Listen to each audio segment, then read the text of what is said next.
So, hi everyone, welcome back to my channel.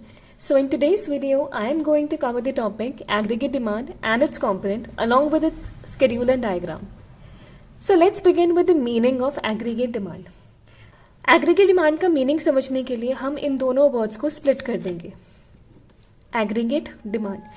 तो now aggregate का अलग meaning, demand का अलग मीनिंग और उसके बाद हम इन दोनों को मर्ज करके एक फुल फ्लेज मीनिंग क्रिएट करेंगे. So, demand is basically anything where we have a willingness to pay या फिर when we have the willingness to buy something. ठीक है, anything जो हमने प्लान कर रखा है. मतलब कि मैंने डिमांड की कि मुझे कार चाहिए, मेरी इनकम भी उतनी है, ठीक है, मेरे पास एबिलिटी भी है पे करने की, मेरे पास विलिंगनेस भी है, बट मैंने अभी परचेज नहीं करी. I am just planning to do it. तो डिमांड का मतलब is anything where we have the willingness and the ability to pay और to buy something, hence anything which is planned and is not actual. तो ये तो हो गया demand का मतलब. अब एग्रीगेट का मतलब क्या होता है? एग्रीगेट का मतलब होता है सम टोटल, होल, जिसमें सब कुछ इंक्लूडेड हो. ठीक है, तो एग्रीगेट का मतलब ये हो गया और डिमांड का मतलब ये हो गया. तो इस हिसाब से अगर मैंने एग्रीगेट डिमांड का मीनिंग फॉर्मुलेट करना है तो वो क्या हो जाएगा? तो यहाँ पे मैंने इसका मीनिंग लिख लिया. That is aggregate demand is the total demand for all goods and services produced in an economy during a certain period of time. तो डिमांड वर्ड का हमें मतलब पता है. तो इसमें अगर मैं कीवर्ड्स देखूं कि कौन कौन से हैं, so aggregate demand is the total demand. ठीक है, अभी डिमांड वर्ड आ गया तो डिमांड वर्ड से मुझे ये पता लग गया कि इट इज एनीथिंग जिसमें विलिंगनेस एंड एबिलिटी इन्वॉल्व है as well as it is planned, मतलब कि ये एक्चुअल नहीं है. उसके बाद आ गया for all goods and services. मतलब कि हम किसकी बात कर रहे हैं? हम गुड्स एंड सर्विसेज की बात कर रहे हैं. और कौन से गुड्स एंड सर्विसेज की बात कर रहे हैं? हम ऑल गुड्स एंड सर्विसेज की बात कर रहे हैं. मतलब कि हम सिर्फ एक गुड या एक सर्विस की बात नहीं कर रहे, जितने भी गुड्स एंड सर्विसेज हैं हम उन सब की बात कर रहे हैं. उसके बाद है प्रोड्यूस्ड इन एन इकोनॉमी. कहाँ पे प्रोड्यूस हो रहे हैं ये गुड्स एंड सर्विसेज? हमारी इकोनॉमी में प्रोड्यूस हो रहे हैं. कब प्रोड्यूस हो रहे हैं? During a certain period of time. कब प्रोड्यूस हो रहे हैं या फिर कब ये डिमांड अराइज हो रही है? In a certain period of time. Certain period of time क्यों? सर्टेन मतलब कि जिसके बारे में हमें पता हो. अभी certain is basically your 1 year और ये होता है तुम्हारा नॉर्मली फिस्कल ईयर. ठीक है, तो ये तो हो गया तुम्हारा एग्रीगेट डिमांड का मतलब. अब एग्रीगेट डिमांड को ना हम एग्रीगेट एक्सपेंडिचर भी बोलते हैं, हम प्लान्ड एग्रीगेट डिमांड भी बोलते हैं. एग्रीगेट का मतलब तो तुम्हें पता लग गया कि होल. एक्सपेंडिचर क्यों? अभी सिंपल सी बात है, जब मैं डिमांड की बात करती हूँ तो डिमांड में क्या है? विलिंगनेस टू पे. विलिंगनेस टू पे मतलब कि मैं एक्सपेंसेस करने को तैयार हूँ, मेरा एक्सपेंडिचर करने को तैयार हूँ. तो aggregate expenditure is another name for aggregate demand. और अगेन प्लान्ड एक्सपेंडिचर, ये लिख लो तुम, प्लान्ड एक्सपेंडिचर. और प्लान्ड एक्सपेंडिचर या प्लान्ड एग्रीगेट डिमांड का मतलब क्या है? कि प्लान्ड है, मतलब कि ये एक्चुअल नहीं है, ये हमने सिर्फ प्लान किया कि इतनी डिमांड हो सकती है या फिर ये डिमांड हमारी है. हमने एक्चुअल में वो चीज़ खरीदी नहीं है, हमने परचेज नहीं करी, but we are planning to do it, isn't it? तो एग्रीगेट डिमांड को हम aggregate expenditure as well as planned expenditure भी बोलते हैं. अब बात आती है हमारी कॉम्पोनेंट्स की. तो नॉर्मली जब कॉम्पोनेंट्स की बात करते हैं, एग्रीगेट डिमांड के 4 मेन कॉम्पोनेंट्स हैं. Number 1 is household consumption expenditure, private investment expenditure, government expenditure और net exports. ठीक है, अभी देखो सबसे पहला है हमारा household consumption एक्सपेंडिचर. अब इसमें 3 वर्ड्स हैं, तीनों ही इसका मीनिंग साफ तरीके से बता रहे हैं कि हम एक्सपेंडिचर किसके बारे में बात कर रहे हैं? हम कंजम्पशन एक्सपेंडिचर की बात कर रहे हैं. और ये कंजम्पशन एक्सपेंडिचर कौन करता है? ये हमारे हाउस होल्ड्स करते हैं. और कंजम्पशन एक्सपेंडिचर हमारे किससे रिलेट करता है? हमारे फाइनल गुड्स एंड सर्विसेज से रिलेट करता है. ठीक है, so household consumption expenditure is any expenditure that is done by the household sector of the economy on the final goods and services, because again final goods and services are meant to be consumed. तो अब simple सी बात है, देखो मेरी salary है 10,000 रुपये, उसमें से मैंने टैक्स दे दिया 1,500 रुपये और मेरे पास बाद में बच गए 8,500 रुपीज़। ठीक है, अब देखो कि जो मैं अपना कंजम्पशन एक्सपेंडिचर करूँगी वो मैं इस 10,000 में से करूँगी या इस 8,500 में से करूँगी? ऑब्वियसली मैं इस 8,500 में से करूँगी। क्यों? क्योंकि ये 10,000 तो मेरा ग्रॉस है, मतलब काइंड ऑफ, बिकॉज इसमें से अभी मैंने अपना टैक्स भी पे करना है। तो टैक्स पे करने के बाद जो मेरे पास ये पैसा बचा, मैं इसमें से अपना एक्सपेंडिचर, कंजम्पशन एक्सपेंडिचर करूँगी। तो जो ये 8,500 है, ये तो हमारा 10,000 इनकम था, और ये 8,500 हमारा क्या हुआ? Disposable income. इसको हम लिखते हैं Y और उसके सबस्क्रिप्ट में लिखते हैं D। तो हम ये कह सकते हैं कि जो consumption, house hold consumption expenditure है, वो हमारा रिलेट करता है डिस्पोजेबल इनकम पे। जितनी हमारी डिस्पोजेबल इनकम ज़्यादा होगी उतना ज़्यादा हम कंज्यूम करेंगे, और जितनी कम हमारी डिस्पोजेबल इनकम होगी उतना कम हम कंज्यूम करोगे।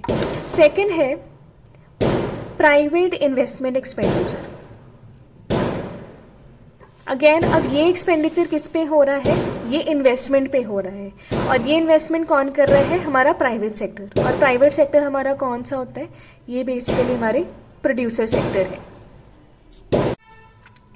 अब जो ये प्रोड्यूसर सेक्टर है वो किस पे अपने एक्सपेंडिचर करता है? वो कैपिटल गुड्स पे करता है, कैपिटल फॉर्मेशन के लिए करता है। ठीक है, अभी कैपिटल गुड्स कौन से होते हैं? जो बेसिकली फाइनल गुड्स नहीं होते, मतलब कि ऐसे नहीं कि आज खरीदें और आज ही कंज्यूम कर लिए। अगर इन पे हम पैसा लगाते हैं तो इनका अल्टीमेट ऑब्जेक्टिव ये होता है कि हम इनको लॉन्ग रन में भी यूज़ करें और ये लॉन्ग रन में भी हमें बेनिफिट प्रोवाइड करें। तो ये है प्रोड्यूसर सेक्टर, जो कि हम प्राइवेट इन्वेस्टमेंट एक्सपेंडिचर में कंसिडर करते हैं। और हमारा एक्सपेंडिचर किस पे होता है? हमारे कैपिटल गुड्स पे होता है, फॉर एग्जांपल मशीनरी वगैरह। इसके बाद तीसरा है हमारा गवर्नमेंट एक्सपेंडिचर। अब इसमें दो चीज़ें हैं, एक है एक्सपेंडिचर और दूसरा है गवर्नमेंट। नाउ सी, अभी एक्सपेंडिचर इन्होंने बताया नहीं कि कौन सा है, बट ये बता दिया कि गवर्नमेंट है। ठीक है, गवर्नमेंट एक्सपेंडिचर कर रही है, तो हमें पता है कि गवर्नमेंट जो है वो नॉर्मली दो चीज़ों पे एक्सपेंडिचर करती है। Number 1 is your consumption and number 2 is investment. मतलब कि पहले दो केसेस में हमारा कंजम्पशन एक्सपेंडिचर कौन करता था? House hold. इन्वेस्टमेंट एक्सपेंडिचर कौन करते थे? प्राइवेट सेक्टर या प्रोड्यूसर सेक्टर।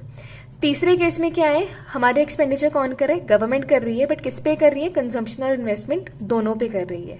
ठीक है, तो बेसिकली ये डिफेंस पे हो गया, ठीक है, इंफ्रास्ट्रक्चर पे हो गया, ट्रांसपोर्ट पे हो गया, एजुकेशन पे हो गया। ये सब पे जो एक्सपेंडिचर है, ये कंजम्पशन और इन्वेस्टमेंट, ये कौन करता है? हमारा गवर्नमेंट एक्सपेंडिचर। इसके बाद है हमारा नेट एक्सपोर्ट्स। तो अगर तुम्हें मेरी नेशनल इनकम वाली वो याद होगी ना, तो मैंने उसमें नेट का मतलब समझाया था कि नेट हमेशा कौन सा होता है जिसमें कोई ना कोई डिडक्शंस करी हो। तो नेट एक्सपोर्ट्स मतलब कि ये वैसी एक्सपोर्ट्स हैं जिसमें कोई ना कोई डिडक्शंस की हुई हैं। तो ये कौन सी होती है? जिसमें हम एक्सपोर्ट्स में से इंपोर्ट्स को माइनस करते हैं। ठीक है, उसको बोलते हैं नेट एक्सपोर्ट्स। एक्सपोर्ट्स को हम डिनोट करते हैं एक्स से और इंपोर्ट्स को हम डिनोट करते हैं एम से। So net exports is equal to exports minus imports. अभी एक्सपोर्ट्स इज बेसिकली जिन गुड्स एंड सर्विसेज की हमारी कंट्री में, जो हम प्रोड्यूस करते हैं अपनी कंट्री में, उनकी डिमांड बाहरली कंट्रीज में है, वो होते हैं एक्सपोर्ट।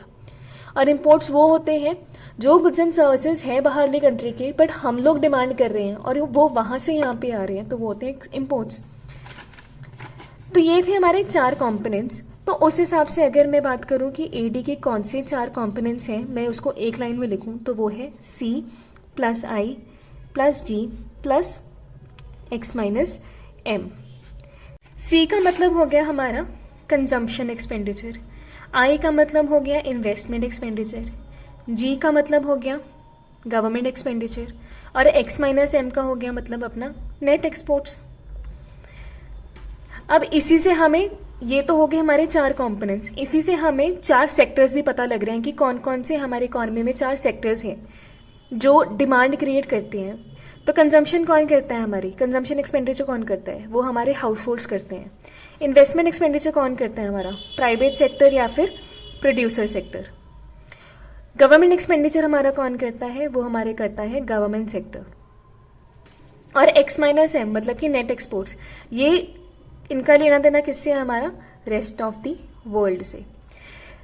तो लॉन्ग स्टोरी शॉर्ट, जब हम एडी की बात करते हैं सी प्लस आई प्लस जी प्लस एक्स माइनस एम, इसमें 4 सेक्टर्स की बात होती है और 4 कंपोनेंट्स की बात होती है। एडी के चैप्टर में ना ये बोलते हैं कि 2 sector model, 3 sector model, 4 sector model, ऐसा करके कुछ है। तो ये 2 सेक्टर, 3 सेक्टर, 4 सेक्टर मॉडल है क्या? सिंपल सी बात है, इसी फॉर्मूला में से देख लेते हैं कि 2 सेक्टर, 3 सेक्टर, 4 सेक्टर कौन है। तो जब तो हम सिर्फ कंजम्पशन और इन्वेस्टमेंट को कंसिडर करते हैं तब बन जाता है हमारा 2 सेक्टर मॉडल, ठीक है। बट जब हम इन 2 सेक्टर में गवर्नमेंट को भी ऐड कर लेते हैं या फिर इंक्लूड कर लेते हैं तब बन जाता है हमारा 3 सेक्टर मॉडल। और जब हम कंजम्पशन और इन्वेस्टमेंट और गवर्नमेंट में रेस्ट ऑफ द वर्ल्ड या फिर एक्सपोर्ट्स और इम्पोर्ट को भी कंसिडर कर लेते हैं तब बन जाता है हमारा 4 सेक्टर मॉडल। अब हम बात कर रहे हैं अपने सिलेबस की। हमारे सिलेबस में हमें सिर्फ 2 सेक्टर मॉडल से लेना देना है और वो है AD is equal to C plus I. Now the question stands कि अभी हमने AD is equal to C plus I इसका स्केड्यूल और डायग्राम कैसे बनाना है। Now see AD is equal to C plus I मतलब कि अगर मैंने डायग्राम और टेबल दोनों बनाने हैं तो मुझे 3 चीज़ों की इन्फॉर्मेशन तो गारंटीड चाहिए। पहली है AD की, दूसरी है C की और तीसरी है I की। बट मैंने तुम्हें ये भी बताया था कि जब हम C की बात करते हैं दैट इज कंजम्पशन एक्सपेंडिचर की, so this is related to our income. तो इसका मतलब ये है अगर मुझे कंजम्पशन के बारे में इन्फॉर्मेशन चाहिए तो बेटर नहीं होगा कि मेरे पास इनकम की भी इन्फॉर्मेशन हो ताकि मैं ईजिली अपना टेबल क्रिएट कर सकूं। तो इन्हीं 4 चीज़ों के साथ हम इसका टेबल क्रिएट करेंगे। तो ये मेरे 4 कॉलम्स तैयार हैं। अब देखो, इनकम ऐसे तो है नहीं कि तुमने काम करना शुरू किया, ठीक है, तो तुम्हें स्टार्टिंग से ही पैसे मिलने शुरू हो गए, बहुत टाइम तुम फ्री रहोगे। ऐसे तो है नहीं that every person is bound to earn money at all the stages of life. तो इनकम जो है वो हमेशा 0 पे स्टार्ट होती है, बिकॉज कभी ना कभी किसी ना किसी टाइम पे तुम्हारी इनकम 0 रही होगी।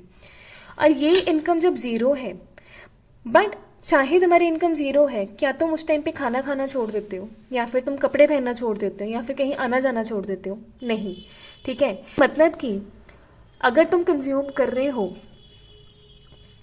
तो तुमने कुछ ना कुछ तो खर्चा किया होगा। अब तुमने खर्चा कर लिया, तुम्हारे पैसे बढ़ गए, तुम्हारी इनकम 0 से 100 पे आ गई तो तुम्हारा खर्चा भी बढ़ेगा। खर्चा बढ़ गया तो मेरा 40 से सीधे 120 पे आ गया। तुम्हारी और इनकम बढ़ गई, तुम्हारा खर्चा भी और बढ़ गया, ठीक है। तुम कोई भी अमाउंट्स ले सकते हो रैंडमली, बट सिर्फ इस चीज़ का ध्यान रखना कि जो इनकम है ना वो हमेशा 0 पे स्टार्ट होती है और कंजम्पशन कभी भी 0 नहीं हो सकती, because even when your income is 0 तुम कुछ ना कुछ तो खर्चा करोगे।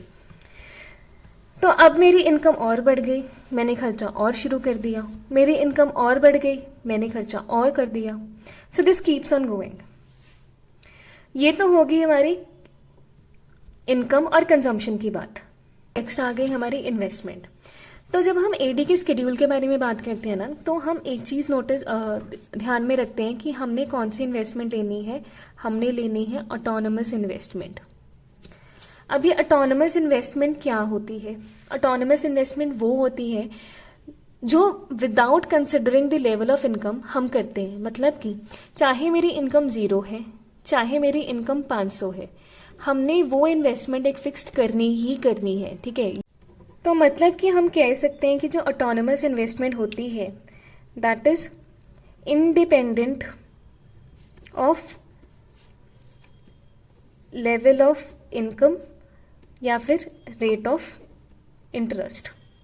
इसको कोई फर्क नहीं है कि इनकम ज़्यादा है कम है, रेट ऑफ इंटरेस्ट ज़्यादा है कि कम है।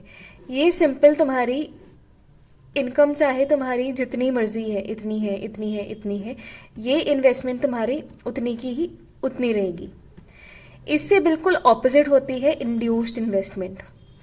मतलब कि ये इन्वेस्टमेंट कौन सी होती है? जो डिपेंडेंट होती है किस पे? इनकम के लेवल पे। मतलब कि अगर इनकम इंक्रीज हो रही है तो ये इन्वेस्टमेंट भी इंक्रीज हो रही है एंड वाइस वर्सा जैसे भी है। तो नॉर्मली इसका डायग्राम ऐसे होता है। ये तुम्हारी इनकम है, मतलब इसके काफ़ी हैं, कई बार ये ऐसे भी स्टार्ट हो जाती है, ऐसे भी है। सो ये एक अलग टॉपिक है, मैं इतना डिटेल में नहीं जाना चाहती। तो मेन तुमने ये ध्यान रखना है कि जब हम एडी शेड्यूल की बात करते हैं तब हम ऑटोनोमस इन्वेस्टमेंट के बारे में बात करेंगे। तो अब ऑटोनोमस इन्वेस्टमेंट लेट्स से मैंने ले ली 40, तो मतलब कि चाहे मेरी इनकम 0 है, चाहे 100, चाहे 200, चाहे 300, चाहे 400, ये मेरी जो इन्वेस्टमेंट है ये 40 की 40 रहेगी। अब इसको यूज करके मैंने निकालना है AD, and AD is equal to C plus I, मतलब कॉलम नंबर 2 प्लस कॉलम नंबर 3। तो 40 प्लस 40 80, 120 प्लस 40 160। तो ये बन गया मेरा एडी शेड्यूल, जिसमें मैंने 4 चीज़ों के बारे में बात करी, income, consumption, investment and AD. अब इसको यूज करके हम बनाएंगे डायग्राम। ये बन गया मेरा X axis and Y axis, Y origin X. अब तुमने हमेशा ध्यान रखना है कि तुमने ये सब चीज़ें हमेशा ड्रॉ करनी है। तो नीचे हम हमेशा लिखेंगे इनकम एक्स एक्सिस पे, और वाई वाली साइड पे हमारा सब कुछ ही आ जाएगा, हमारी कंजम्पशन भी होगी, हमारी इनकम भी है और हमारा एडी भी है, क्योंकि मैं सब कुछ ड्रॉ करूँगी। लेट्स से यहाँ पे है हमारा 40, ठीक है, और यहाँ पे है 100, यहाँ पे 200, यहाँ पे 300 और यहाँ पे 400। तो मैंने क्या बोला था कि investment irrespective of the level of income जो है वो सेम रहती है। दैट मीन्स कि ये वाली जो इन्वेस्टमेंट मेरी है वो बिल्कुल स्ट्रेट लाइन जाएगी, और ये बन गया आई, दैट इज इन्वेस्टमेंट। अब उसके बाद है हमारी कंजम्पशन। अब कंजम्पशन देखो 0 से स्टार्ट नहीं हो रही, 40 से स्टार्ट हो रही है, ठीक है, 40 से स्टार्ट हो रही है और फिर बढ़ रही है, दैट मीन्स ये यहाँ से स्टार्ट होगी। तो इसका मतलब ये है कि हम ये कह सकते हैं that consumption never starts from origin and consumption can never be 0। तो इससे स्टार्ट करेंगे, तो ऐसे ऐसे करके मैंने इसको क्या करा, ये ऐसा कुछ बनेगा, ठीक है, ऑलमोस्ट 45 डिग्री के अराउंड। तो ये बन गई मेरी कंजम्पशन। अब इसके बाद मेरी क्या है एडी। अभी AD is basically the summation of this, ठीक है, सी और आई को मिला के।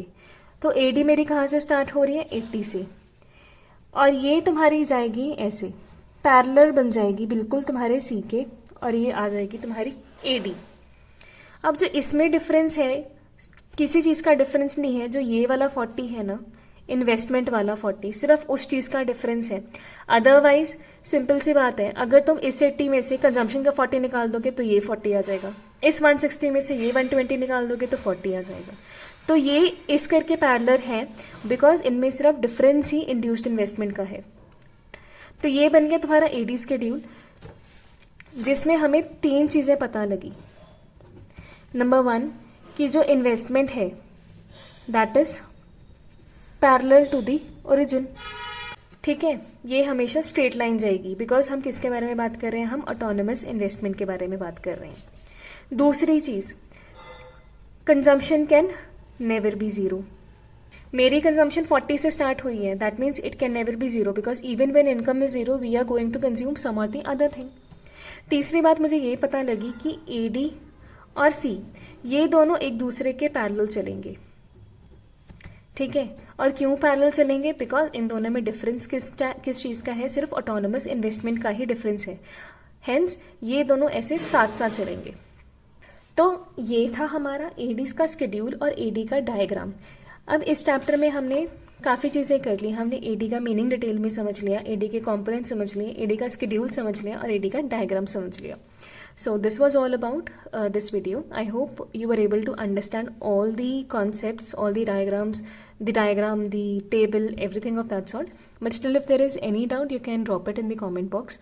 Also, you can also suggest me regarding the type of videos I should create, whether it is related to commerce background or something जो मैंने पिछली 2-3 वीडियोज़ में किया है वैसा कुछ। Last but not the least, अगर आपको समझ आई ये video, so please don't forget to hit the like button.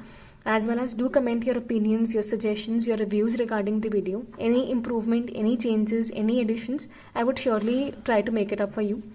Also, please don't forget to share it with your friends, your peers, and help them grow, help them understand the topics as well.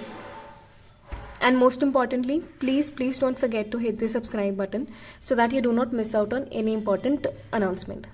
Thank you so much. Have a good day. Happy learning.